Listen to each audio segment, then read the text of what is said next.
Hey, Park community, so good to be able to connect with you digitally as we are in this current COVID-19 season. We want to make sure that we're connected together, that we're able to communicate, even though it's a little different right now. And so we want to be posting videos like this every week, if not a few times a week, to make sure that you know that we're here, that we're still a community, and that we want to be connected. Now, if you're like me, with everything going on, you may have thought, oh yeah, it is still the season of Lent. We've all given up probably way more than we anticipated as we entered into this season. We don't want to make light of the season, but at the same time, just remind ourselves that we are in the season of Lent, that God has drawn us in to slow us down and to help us remember what this season is all about. So if you're like me, you're kind of dusting off your Lent guide today, and we want to encourage you today from it. We're in the week on redeeming relationships. Even now, it's important for us to remember that we are a people who need to be connected to others. None of us were meant to live long-term in isolation. Many of us are feeling that right now. So this is a perfect week to help remind us that we want to be and need to be connected. So from Philippians chapter 2, verses 3 and 4, it says this: "Do nothing from selfish ambition or conceit, but in humility count others more important or more significant than yourselves. Let each of you look not only to his own interests, but also to the interests of others." This is one of the cornerstones of being a follower of Christ, is to not think only of yourself, but to look out for those around you. So how can we redeem relationships this week? How can we do that amidst the current season that we're living in?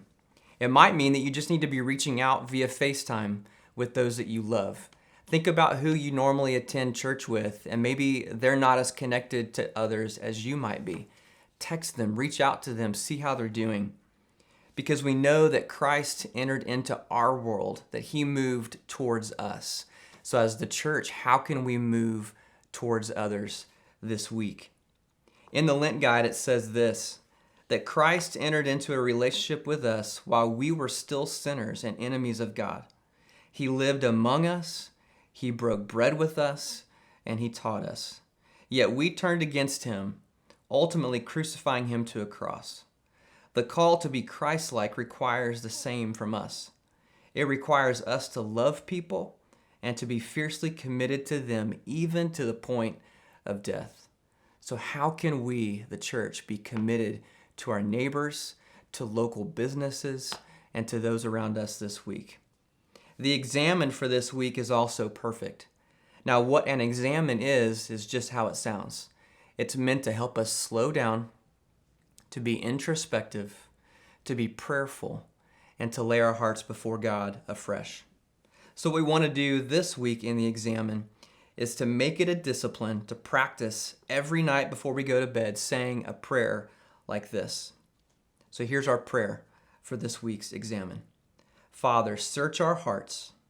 Reveal to us where we have used others rather than being sacrificial towards them. May our relationships be a direct representation of your love. Let us be known as your disciples by how we love one another. Reconcile us to one another. Amen. Be encouraged this week. There will be lots of information coming out about how we will be connecting with you over live streaming, over different Bible studies. So stay tuned, be encouraged, and consider how you can redeem relationships this weekend. Have a blessed rest of your day.